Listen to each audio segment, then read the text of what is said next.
Hi అందరికీ, welcome to day 15 of recomp series.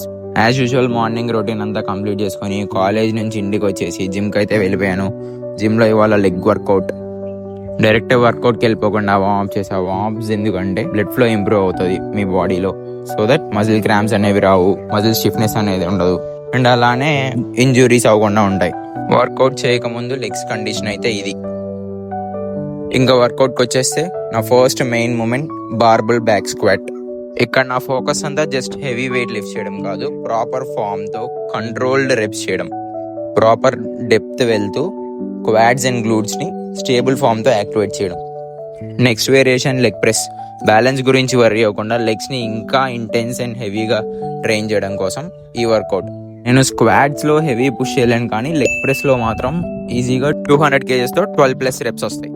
Why not in squats అంటే I don't feel like joint support, and ఇందులో ఫామ్తో కంట్రోల్డ్గా close to failure తీసుకెళ్తాం. Next RDLs.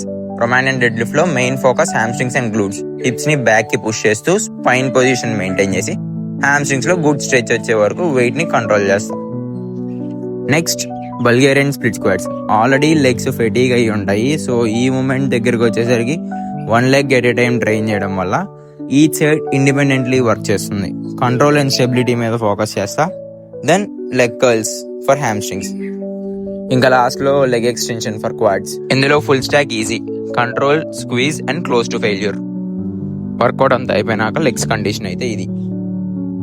ఇంకా ఇంటికి వచ్చేసి కోడ్స్ ఆఫ్ కోడింగ్ కాంటెస్ట్ ఉంటే 2 ప్రాబ్లమ్స్ సాల్వ్ చేసి, అలానే పెండింగ్ ల్యాబ్ అబ్జర్వేషన్స్ ఉంటే అవి కూడా రాసేసి, మీల్ తినేసి పడుకున్నాను. బాయ్.